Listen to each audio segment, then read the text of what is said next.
ન કરવાનું થઈ ગયું છે. તું તો મળી ગયો પરમાત્મા. ભાગવતનું શ્રવણ દુર્લભ કે છે એ મળી ગયું, સંત સમાગમ દુર્લભ છે એ મળી ગયો, મનુષ્ય જન્મ દુર્લભ છે એ પણ મળી ગયો. હા, દુર્લભમ ત્રયમેવૈતત દેવાનુગ્રહ હેતુકમ મનુષ્યત્વમ મુમુક્ષુત્વમ મહાપુરુષ સંશયઃ. અને આપણે દુઃખની પરાકાષ્ઠા તો જુઓ કે આ ત્રણેય હોય તો દુઃખી છીએ. કેમ કે ભાઈ ઘણું ખોટું કર્યું છે, હવે એનું શું થશે?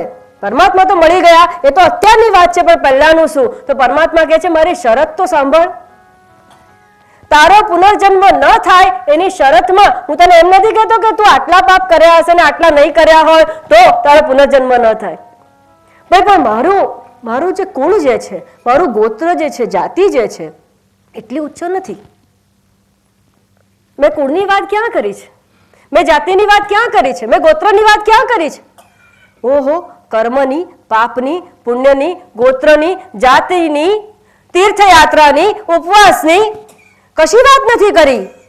તો હે પરમાત્મા, એવું તો શું થાય કે જન્મ ના મળે? તો કહે છે બીજું કઈ તારે નથી કરવાનું. જન્મ કર્મ ચ મે દિવ્યમ, મારો જે જન્મ છે અને મારું જે કર્મ છે એને તત્વથી જાણ. એવમ યો વેત્તિ તત્વતઃ બસ. અને આ એક જ શરત પૂરી કરવા માટે શ્રીમદ ભાગવતનું શ્રવણ, મનન, જપ, કીર્તન કરવામાં આવે છે.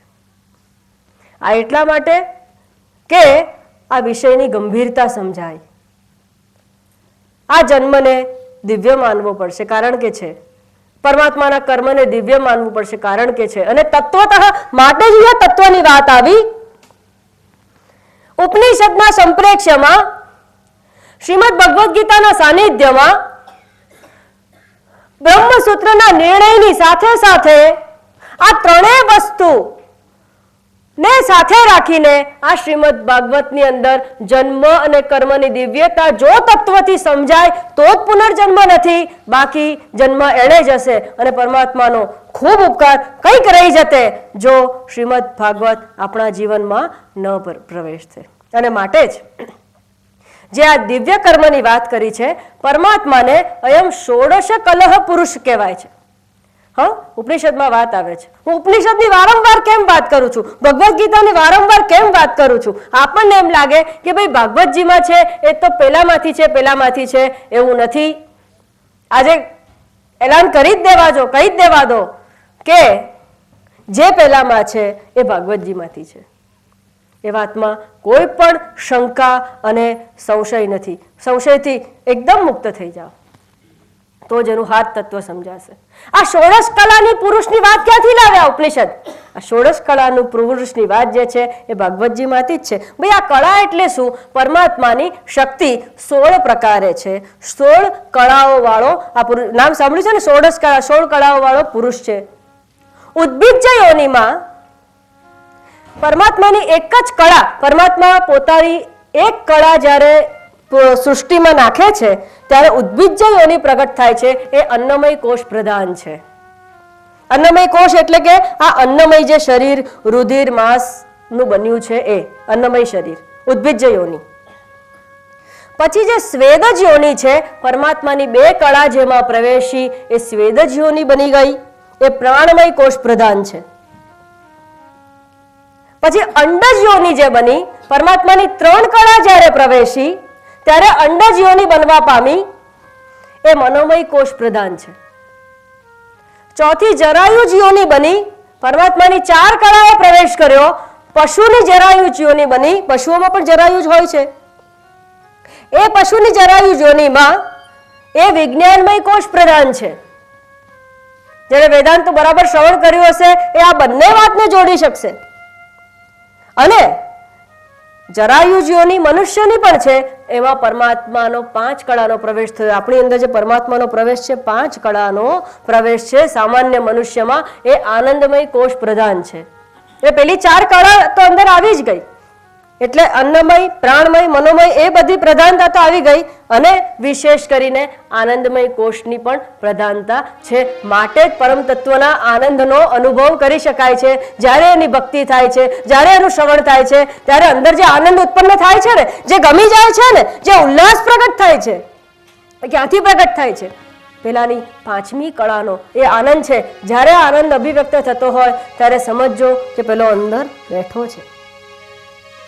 સારું, 6, 7 અને 8 મનુષ્ય શરીરમાં વધારેમાં વધારે 8 કળા પ્રવેશી શકે, પણ 6, 7 અને 8 કળા જ્યારે પ્રવેશે છે ત્યારે પેલો સામાન્ય મનુષ્ય મટીને મહાત્મા કે મહાપુરુષ થઈ જાય છે.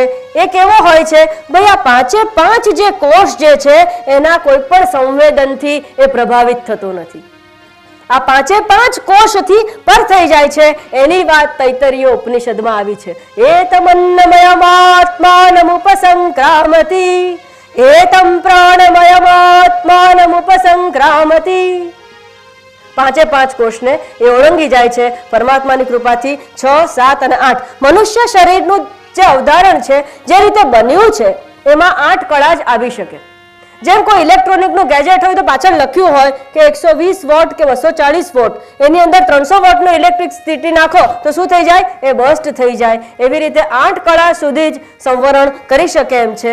9 થી 15 કળા જે છે એ પરમાત્માના અંશ અવતારમાં આવે છે. જેમાં પરમાત્મા પોતાની 9, 10, 11, 12, 13, 14 અને 15 કળા નાખી દે છે. વ્યાસ ભગવાન છે, નારદજી છે, ઋષભદેવજી છે, એ બધા જે અવતારની જે વાત કરીશું એ બધા પરમાત્માના અંશ અવતાર છે. પણ જ્યારે એ પરમાત્મા સ્વયં આવવાનો વિચાર કરે છે 16 કળા લઈને, ત્યારે એને પૂર્ણાવતાર કહેવાય છે. અને એ પૂર્ણાવતાર એટલે જ શ્રી કૃષ્ણમ વંદે જગદગુરુમ. કૃષ્ણમ વંદે જગદગુરુમ, કૃષ્ણમ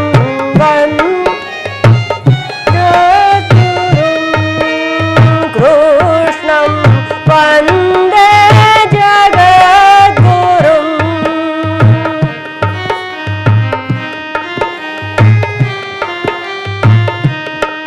બોલો જય જય જય હરિ શ્રી કૃષ્ણ. બોલો જય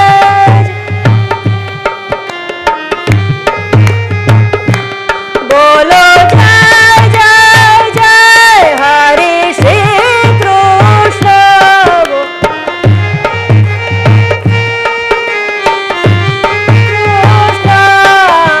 કૃષ્ણમ વંદે જગદગુરુમ.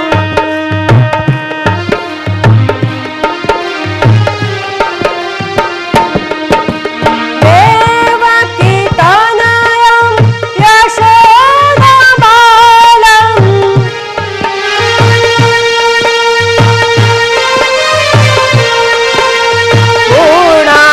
પૂર્ણાવતારં પૂર્ણસ્વરૂપં,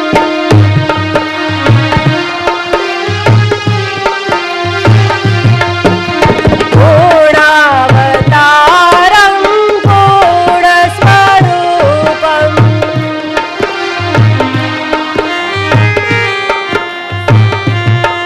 બોલો જય જય જય હરિ શ્રી કૃષ્ણ. બોલો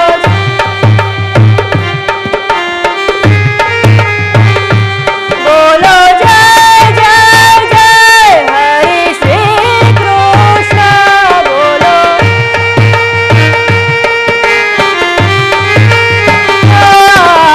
કૃષ્ણમ વંદે જગદગુરુમ.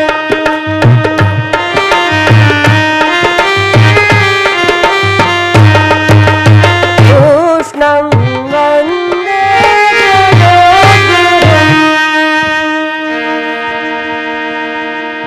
શ્રીમદ ભાગવત મહાત્મ્ય શ્લોક નંબર 1. હું એનું ગાન કરાવીશ મંગલાચરણ રૂપે. શુભ પરમાત્માના એ શ્રવણ અને એનું ગાન પણ અતિ દુર્લભ છે. આપણી પાસે પુસ્તક ભાગવતજી હોય એમાંથી આપ પુનરુચ્ચારણ કરશો, ને તો મારા બાદ પણ બોલી શકશો.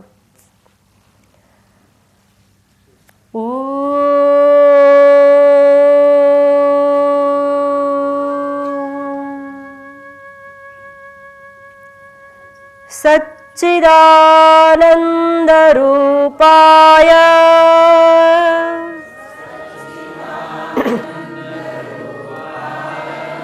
વિશ્વોત્પત્યાદિહેતવે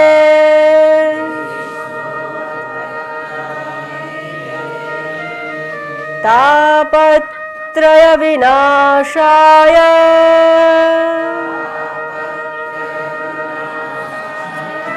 શ્રી કૃષ્ણાય વયમ નુમઃ.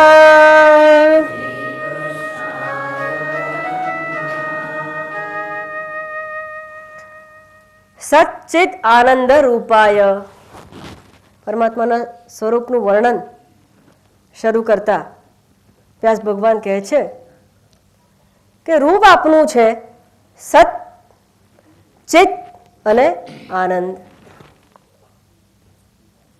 વિશ્વોત્પત્યાદિ હેતવે, આપ સચ્ચિદાનંદ તો છો,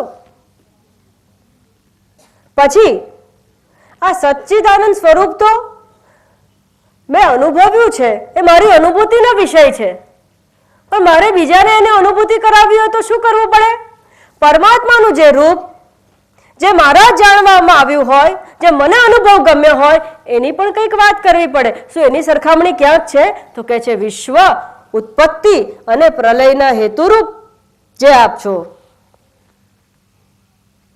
સત સ્વરૂપ એટલે કે નિત્ય રહેનાર, અને સત એટલે જે મેનિફેસ્ટ થયું છે, જે અભિવ્યક્ત થયું છે, જે ઉત્પન્ન થયું છે, દેખાઈ રહ્યું છે. ચિત્ત સ્વરૂપ જેનાથી જણાય છે, અને સ્થિતિ સ્વરૂપ જે આ જગતની ઉત્પત્તિ થઈ છે, આ જગત જેના દ્વારા ધારણ થયેલું છે, અને આ જગતના પ્રલયનું જે કારણ છે, એવા આપ. હવે થોડો થોડો અનુભવ આવ્યો, કારણ કે ઉત્પત્તિ તો દેખાય છે, સ્થિતિ દેખાય છે, અને નાશ પણ દેખાય છે, થોડું થોડું સમજાય છે. વળી પરમાત્મા આપ કેવા છો? તાપત્રય વિનાશાય. ત્રણે પ્રકારના જે તાપ છે એનું ઉપશમન કરનાર છો. માટે તાપ જેનાથી ઉત્પન્ન, જો તાપનું ઉપશમન જ પરમાત્મા કરનાર હોય, પરમાત્મા પોતાના સચ્ચિત સ્વભાવનો ઉપશમન કરે છે, એનો નાશ કરે છે? તો કે ના, કારણ કે એ નિત્ય છે. અને જો તાપત્રય વિનાશાય, કશાક પરમાત્મા જેનો નાશ કરવા વાળા હોય, એ વસ્તુ કામની હોય ખરી? ના ભાઈ, એ તો નકામી હોય. તો તાપત્રય, આદિ દૈવિક, આદિ ભૌતિક અને આધ્યાત્મિક જે તાપ ઉત્પન્ન થયા છે, જે દુઃખ ઉત્પન્ન થયું છે, જે વિવરતા ઉત્પન્ન થઈ છે, એ જેનાથી ઉત્પન્ન થઈ છે, જે વ્યક્તિ, વસ્તુ, પરિસ્થિતિથી, જે કર્મથી, જે દેશથી, જે કાળથી, જે વ્યવસ્થાથી ઉત્પન્ન થઈ છે, જે નિમિત્તથી ઉત્પન્ન થઈ છે, જો એ પરમાત્માથી નાશને જ પ્રાપ્ત હોય તો એનો કોઈ અર્થ રહે ખરો? ઓહો, આખું જીવન કેટલા તાપને સાચવ્યા, કેટલા ના તાપને સાચવ્યા, કેટલાના તાપને સહન કર્યા. અંતે શેને માટે? ભાઈ તું આનો નાશ કર. તો જેનો નાશ જ એને કરવાનો હોય, એ તાપને શરૂ શા માટે આપણે કરીએ? અને માટે જ આ ઉત્પત્તિ સ્થિતિ લયના કારણને જાણીએ, એના કારણને જાણતા, એના અવતારને જાણતા જાણતા સચ્ચિદાનંદ સ્વરૂપ સુધી આપણે જઈએ. પણ મારા તાપનું ઉપશમન તું હવે તો કર, તો જ હું પેલા તારા પરમ તત્વને જાણી શકીશ. માટે અહીંયા તાપત્રય વિનાશાય કહ્યું છે વ્યાસ ભગવાને. પાપત્રય વિનાશાય નથી કહ્યું, પાપની વાત નથી કરી. કારણ કે તાપ ક્યારે લાગે છે?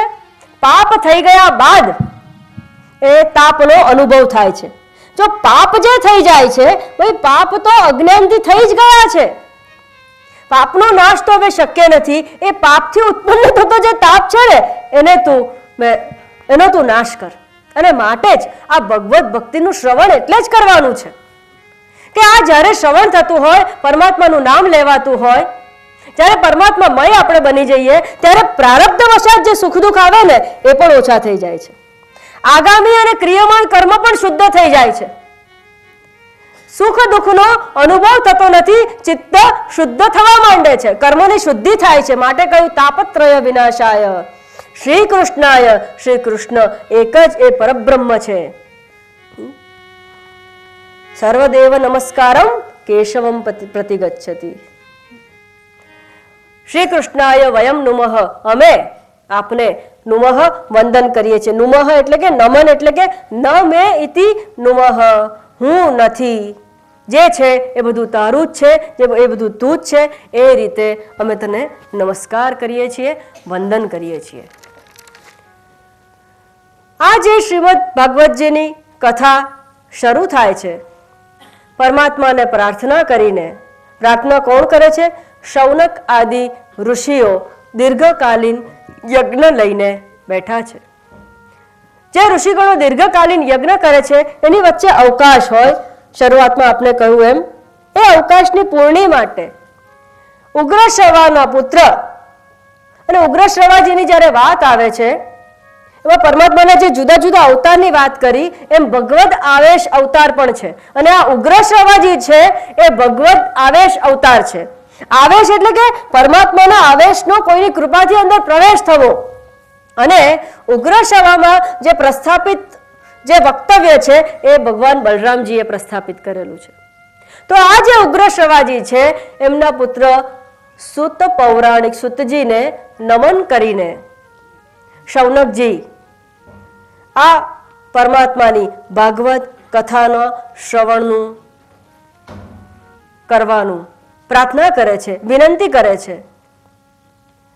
જેમ કહ્યું એમ મુખ્ય વક્તા તો સુખદેવજી જ છે, માટે સુતજી પણ એ સુખદેવજીને ભૂલી શકે એમ નથી. અને તે માટે આપણે પણ સુખદેવજીની થોડી વાત કરીને, એમનું અનુસ્મરણ કરીને પછી આપણે આગળ વધીએ. નિર્વાસનમ નિરાકાંક્ષમ એવા એ અવધૂત, સર્વપૂજ્યમ સદા પૂર્ણમ અખંડાનંદ વિગ્રહમ સ્વપ્રકાશમ ચિદાનંદમ અવધૂતમ નમામ્યહમ. પોતાના જ મહિમામાં પ્રતિષ્ઠિત એવા એ સુખદેવજી એક વખત આદિ કૈલાશ પર્વત ઉપર